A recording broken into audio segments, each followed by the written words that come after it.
Olá, sétimo ano, tudo bem com vocês? Eu sou a Viviane Santos e esse é o meu sinal. Sejam todos bem-vindos à aula de língua portuguesa, tá certo? Eu estou aqui acompanhada de duas mulheres incríveis, mas antes de apresentá-las, eu vou fazer o quê? Vou me autodescrever, tá certo? Eu sou uma mulher negra baixa, de cabelos cacheados pretos curtos, tenho olhos pretos também, uso óculos arredondados e hoje eu tô em pé na frente da câmera e usando uma calça preta e uma blusa azul. Ao meu lado aqui na aula de hoje, me acompanhando, eu tenho Késia, nossa intérprete de Libras. Seja muito bem-vinda, Késia. Késia vai tornar essa aula muito mais acessível a todo mundo aí em casa. E no chat, fazendo aí o diálogo com vocês aí em casa, eu tenho a professora Camille Borba. Vamos dar um oi pra ela? Olá, lindezas, tudo bem? Como sempre, é um prazer estar aqui. Espero que vocês gostem dessa aula, tá? Hoje acho que a gente não vai ficar falando tanto, porque vai ser uma aula um pouquinho mais técnica, mas é importante que vocês também se interessem, tá? Então, como vocês sabem, estou aqui no chat, pode mandar um oi, pode mandar uma dúvida, questionamentos, tá certo? Um cheiro e até daqui a pouco. Isso, qualquer coisa vocês gritem aí no chat, tá certo? Pra dúvida chegar até a gente aqui na aula. Eu ia dizer sala de aula, mas é meio conflitante, né? Ó, vamos falar um pouquinho sobre a coesão textual hoje. Uma coisa que a gente escuta falar bastante, né? A gente sempre escuta, inclusive, vou falar mais devagar, senão eu vou, né, atropelar minhas próprias palavras. A coesão textual, ela sempre vem em pareia com a coerência, né? Normalmente a gente estuda as duas juntas. A gente vai dar uma olhadinha hoje no que é a coesão textual. E em tipos específicos de coesão, porque existem vários, tá? A coesão textual diz respeito à relação dos elementos dentro do texto. Esses elementos podem ser frases, orações e até partes de um texto. Então, a coesão textual ela vai se preocupar exatamente com essa junção de palavras. Como é que eu faço a ligação entre a minha ideia inicial e a minha ideia final? E o que é que eu preciso escrever ali para que uma frase seja tenha coesão, ou seja, que ela faça sentido completamente e tenha coerência também, tá? Existem vários tipos de coesão: a referencial, a sequencial, a lexical, por elipse e por substituição. A gente não vai tratar todas elas hoje na aula, a gente vai tratar duas delas, que são a referencial e a sequencial. Ao longo das outras aulas, a gente vai tratando os outros tipos, a lexical, por elipse e por substituição também, tá? A coesão referencial. Como o nome já diz, a coesão referencial serve para que o leitor identifique o termo a qual a expressão posterior se refere. Ele cria uma relação entre as palavras e as expressões. Então, eu vou usar uma palavra que se refira a uma anterior e assim sucessivamente. Então, eu vou substituir uma palavra por um termo que vai fazer referência a essa palavra. Então, a coesão referencial, como o nome já denuncia, é quando eu faço referência a.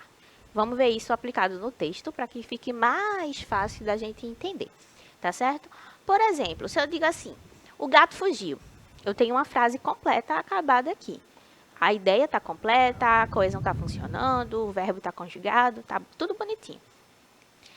Ele é muito instável, mas é um bicho muito amado. Então perceba que ele é um pronome que está substituindo gato da primeira frase e bicho é um outro substantivo que está substituindo também a palavra gato.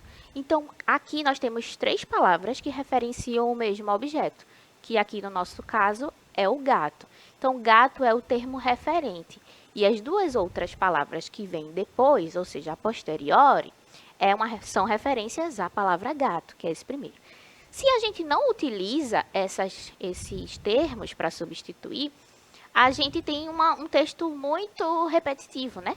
O gato fugiu. O gato é muito instável, mas é um gato muito amado. Então, se eu falar 3 vezes, eu estou falando, repetindo muito o meu texto. Então, a coesão, ela também te dá essa ideia de fluidez no texto, tá certo? Para a gente também poder expressar o nosso vocabulário, etc. A coesão referencial também pode ser feita por figuras de sintaxe. Lembra das figuras de linguagem? Pois é, nas figuras de linguagem a gente tem as separações, né, entre as figuras de som, as figuras de sintaxe E outra que eu As não lembro. figuras de palavra. E as figuras de palavra. As semânticas, né? As semânticas, As isso. semânticas. As figuras de sintaxe ajudam a gente também a fazer essa referência na coesão referencial. São essas as figuras: anáforas, elipses e catáfora. A gente vai conhecer agora, uma por uma, essas figuras, tá certo? Professora Viviane, antes da gente Oi. entrar nessa parte, né?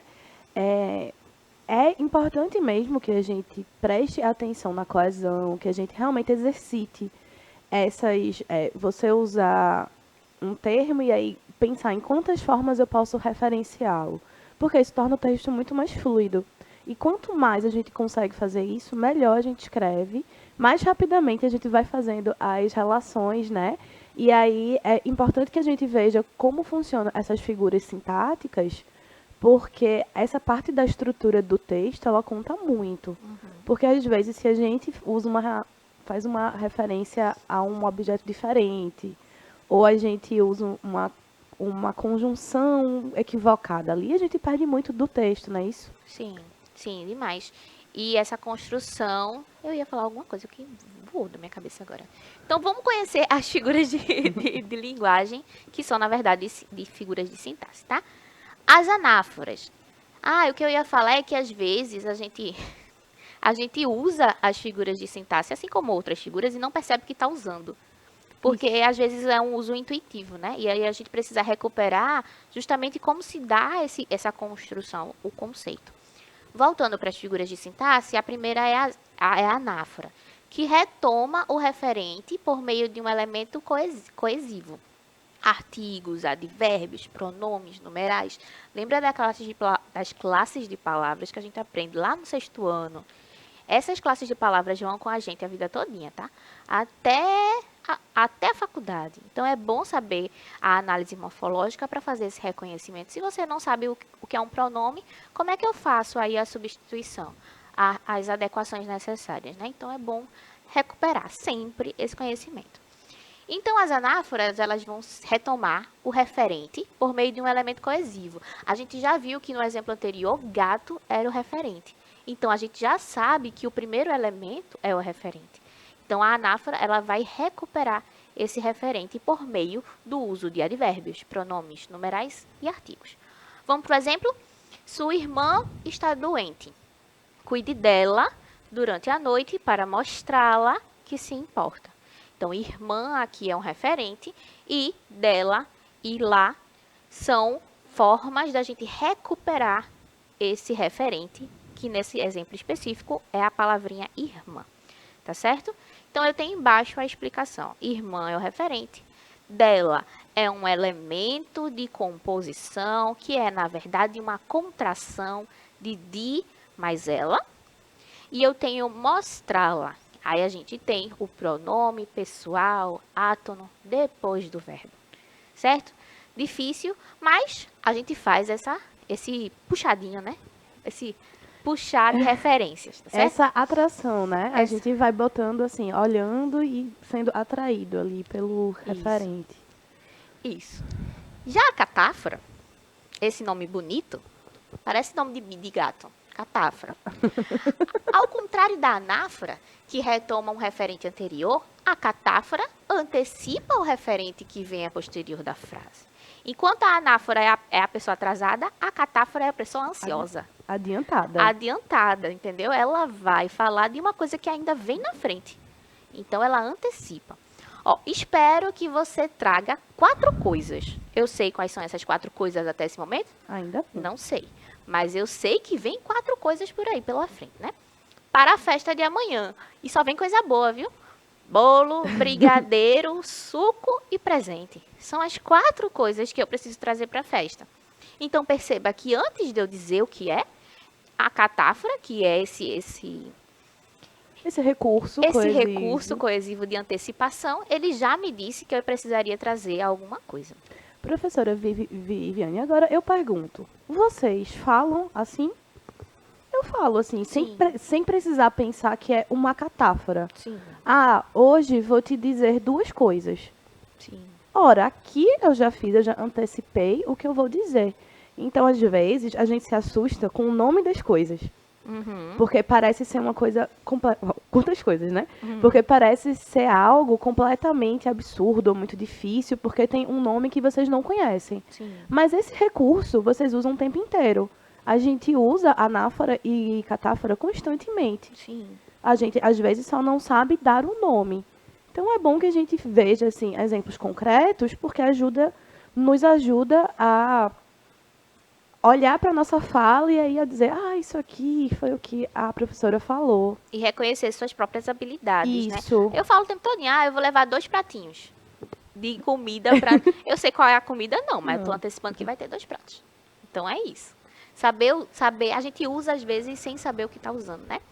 Nesse caso, o correferente, que são as 4 coisas, que é o elemento coesivo, antecede o referente, que é bolo, brigadeiro, suco e presente. Do mesmo jeito que o gato era a referência lá na anáfora, na catáfora o referente vai ser posterior ao uso da catáfora em si. Então, o elemento coesivo que marca a catáfora é o correferente, tá certo? Na elipse, acontece a omissão de um termo que pode ser entendido pelo contexto do texto. Então, quando a gente está assim, com uma preguicinha de falar e a gente sai engolindo um pouquinho as palavras, nesse caso aqui, mais especificamente os elementos coesivos, né? A gente sempre engole alguma coisinha. A gente tem uma elipse, ó. Vamos à feira domingo. É uma frase completamente compreensível, né? A gente entende, vamos à feira domingo. Mas, para essa frase estar escrita de uma forma coesiva completamente adequada, a gente precisa colocar aqui, ó, uma partículazinha anterior. Vamos à feira no domingo, tá certo? E se eu escondo o no, eu estou fazendo uma elipse. Eu estou escondendo alguma coisa do meu texto, tá? Então, a elipse é esse fenômeno aqui, que é simples, não é difícil de entender, não. Outros exemplos de elipse. Ela foi embora e eu... Aonde você vai? Perguntei. Eu consigo entender essa frase? Eu consigo entender essa frase também, né? Mas alguma coisa foi oculta do meu texto. E o que foi oculto foi o verbo, que está grifado aí em vermelho, ó. Ela foi embora e eu gritei. Aonde você vai?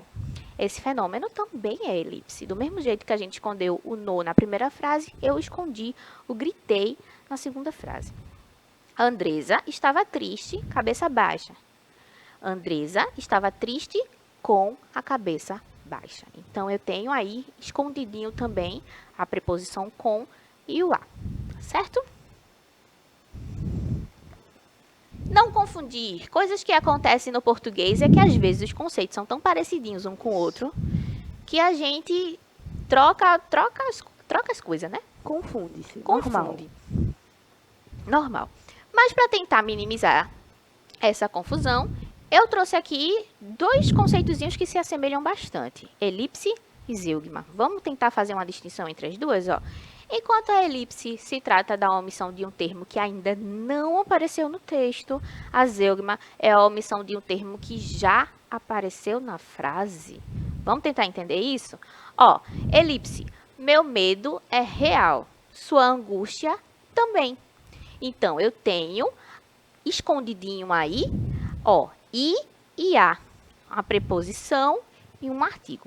Meu medo é real e a sua angústia também. Então, eu tenho essas 2 letrinhas aí escondidas que não estavam na minha frase original. Já a zeugma, por outro lado, eu gosto de bolo, você de caramelo. No meu caso, eu gosto dos 2, né? Mas é justamente isso que a frase quer dizer. Quando a gente tenta reconhecer a zeugma, a gente percebe que o verbo gostar já tinha aparecido na frase. Então, eu falo, eu gosto de bolo, você gosta de caramelo. Ele não estava na frente do caramelo, mas ele estava na frente do bolo. Então, o gostar já estava inserido na frase. Essa é a distinção entre as 2 figuras, tá certo? Entre a elipse e a zeugma. Fácil, tranquilo.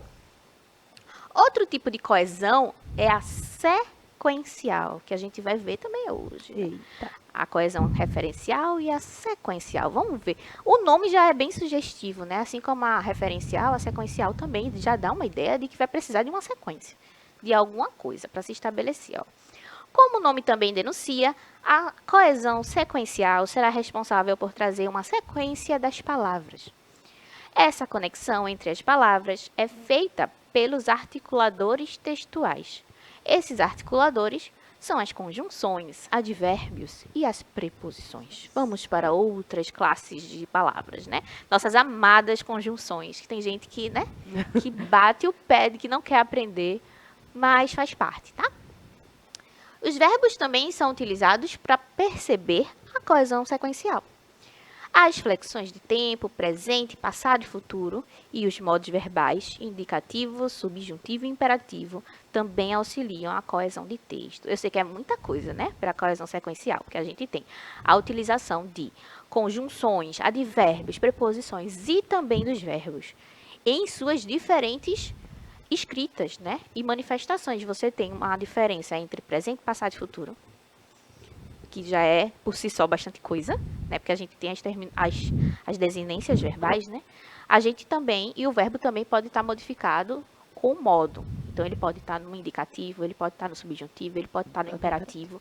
E todas essas formas de escrever o verbo vão ajudar a gente na hora de fazer esse reconhecimento da coesão sequencial.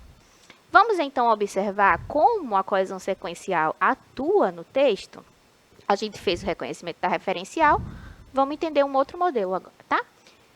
Esse trechinho é de Dom Casmurro, de Machado de Assis. Eu tô sempre puxando a sardinha para Dom Casmurro, né? A gente lê bastante. Bora lá, bora tentar entender. Uma noite dessas, vindo da cidade para o Engenho Novo, encontrei num trem da Central um rapaz aqui do bairro, que eu conheço de vista e de chapéu. De chapéu é porque as pessoas se cumprimentavam tirando o chapéu, assim, sabe? Antigamente. Aí, hoje em dia, acho que ninguém... É um jeito de falar que você conhece de vista. Isso. Hoje em dia, acho que a gente usaria isso, Eu né? não conheço, mas sei quem é. É, eu Tipo não isso, né? falo, assim, não tenho intimidade, mas eu sei quem é, sei um pouco da história da pessoa. Isso. Bora voltar lá pro texto. Aí. Cumprimentou-me, sentou-se ao pé de mim, falou da lua e dos ministros e acabou recitando-me versos. A gente tem aí um trechinho do comecinho de Dom Casmurro, em que Bentinho encontra um moço no trem, e é desse momento que o moço entra em atrito com Bentinho, que ele recebe a alcunha de Dom Casmurro, né? Então, a gente tem trechos grifados nesse pequeno texto que eu coloquei, ó. Encontrei, cumprimentou-me, sentou-se e falou. Neste caso, a sequência dos fatos é dada pelo verbo, que dá uma ideia de coerência das ações. Ó. Encontrei, cumprimentou-me, sentou-se e falou. A gente tem aí uma sequência de fatos. E essa sequência é marcada pela utilização dos verbos. Perceba que não tem o uso de muitas conjunções no texto. Não tem. Porque justamente a sequência vai se dar pelos verbos e não pelas preposições, e não pela conjunção, e assim sucessivamente, tá? A coesão sequencial fornece, além da ideia de progressão textual, um aparato para a evolução da temática também. Fiz um progresso imenso na medicina. Além disso, consegui viver bem. A conjunção, além disso, dá uma ideia de adição à frase, né? Fiz isso e, além disso, consegui uma outra coisa. Quero bolo e refrigerante. A gente também tem a conjunção dando essa ideia de adição. Então, além de somar, ela dá a ideia de progressão temática. Ou seja, o tema vai para frente, progride, dá em outros lugares que não seja aquele lugar inicial onde o texto começou. Beleza? Saí da festa, embora não quisesse. Aqui a gente já tem uma outra conjunção sendo empregada com um sentido diferente, que é a de oposição. Eu saí da festa, mas eu queria ter ficado na festa até as 5 horas da manhã. Mas pude? Não pude. Então, eu não quis. Então, eu saí da festa. É uma ideia oposta, tá? Na segunda frase, a gente tem eu quero apenas aquela bolsa. Eu não quero nenhuma outra bolsa além daquela. Então, é a ideia de exclusão. Eu estou excluindo. Vamos supor que eu tivesse 10 bolsas. Eu estou excluindo 9 bolsas porque eu quero apenas aquela. Única e exclusivamente, certo? Terceira frase. Em primeiro lugar, sua atitude foi péssima. Aqui eu tenho uma enumeração. Então, se eu disser assim, em primeiro lugar, sua atitude foi péssima. Em segundo lugar, estou com raiva de você. Em terceiro lugar, não fale comigo. E assim sucessivamente. Então, a gente tem a enumeração das ações. Isso também dá uma ideia de sequência dos fatos. Beleza? Outro exemplo. Ela me olhou, em seguida, fui em sua direção. Aqui a gente tem a ideia de continuação. Eu fiz uma coisa e logo depois que eu fiz essa coisa, eu continuei fazendo outra. Certo? Difícil? Não, né? Difícil não. Facinho.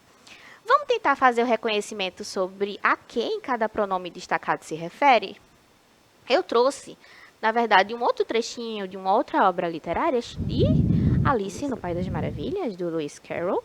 E a gente vai tentar fazer esse reconhecimento de a quem o pronome destacado se refere, tá certo? Vamos fazer a leitura? Para baixo, na toca do coelho. Alice não achou muito fora do normal ouvir o coelho dizer para si mesmo: ó puxa, eu devo estar muito atrasado. Quando ela pensou nisso, depois, ocorreu-lhe que deveria ter achado estranho, mas na hora tudo parecia muito natural. Alice deveria ter achado estranho porque ela escutou o coelho falando consigo mesmo. Coelhos não falam consigo mesmo, não que a gente saiba, né? Então esse foi o momento do estranhamento, que Alice parou para pensar assim: eu deveria ter achado estranho, mas por que eu não achei? Porque na hora pareceu muito natural para ela. Vamos tentar fazer o reconhecimento do uso dos pronomes? Ó. Alice não achou muito fora do normal ouvir o coelho dizer para si mesmo. Essa primeira construção aí que está em negrito na sua tela, si mesmo, se refere ao próprio coelho. Importante identificar a quem se remete o pronome para que não haja confusão. Então, se eu não entendo que o coelho falava com si mesmo, eu posso entender equivocadamente que ele falava com Alice. E essa inferência é uma inferência errônea, né? Equivocada. Eu devo estar muito atrasado. Quando ela pensou nisso, depois, ocorreu-lhe que deveria ter achado estranho. Aqui a gente tem a mistura entre a fala de alguém e o pensamento de outra pessoa, né? O eu, pronome, se refere ao próprio coelho, porque já não era o coelho que falava consigo mesmo? Então, quando ele fala, eu devo estar muito atrasado, não é Alice que está falando, é o próprio coelho. Quando ela pensou nisso depois, ocorreu-lhe que deveria ter achado estranho. O ela talvez seja mais fácil, né? Porque se eu tenho um coelho e Alice, eu tenho um objeto masculino e um outro feminino. Então, o ela é, obviamente, uma referência a Alice. E o ocorreu-lhe, que deveria ter achado estranho, faz uma referência a quem? A ela, a própria Alice. Tá vendo como fazer o reconhecimento dos pronomes é importante para a gente traçar uma linha de sequência? Mas, pensando na interpretação do texto, o que pode significar o fato de que o coelho está atrasado e sempre atrasado, minha gente? Algumas pessoas interpretam a pressa do coelho, e aí tem várias interpretações, na verdade, para Alice no País das Maravilhas, é um texto muito rico. Mas algumas pessoas veem a pressa do coelho como uma busca pelo conhecimento incessante. Coelho é um personagem angustiado com a passagem do tempo e ele tem sempre a sensação de estar perdendo alguma coisa. Então ele é muito ansioso, né, no fundo, e ele está buscando alguma coisa que talvez nem ele mesmo entenda o que é. No fundo, a coesão referencial e sequencial existem para facilitar nossa compreensão do texto, independente de ser das construções frasais ou do tema abordado no texto. Tá certo? Eu trouxe um poema de Carlos Drummond de Andrade, mas eu acho que por causa da hora, do adiantado, a gente não vai conseguir interpretar, até porque ele precisa também de uma certa elaboração, tá certo? Para encerrar a aula, eu vou passar para a professora Camille e depois eu volto e falo um pouquinho da interação. Oi, lindezas. Espero que vocês tenham gostado dessa aula. Perceberam a importância da gente entender a lógica ali, das referências, da coesão, né? Como sempre, foi um prazer estar aqui. Então, até a próxima. Um beijo. Espero sim que vocês tenham entendido. Para a interação de hoje, tem um QR Code aí na sua tela. A gente falou de obras literárias que são muito importantes para a gente. Dom Casmurro e Alice no País das Maravilhas. Tá aí um QR Code que vai levar você para a árvore do livro. E lá, o livro do Lewis Carroll está disponível para que você, aí de casa, leia, tá certo? É bem facinho, usa seu número de matrícula e a sua data de nascimento também. Tá certo, minha gente. Eu me despeço por aqui. Espero que vocês tenham gostado. Obrigada a todos. Produção, Kézia, Camille. Um cheiro e até a próxima.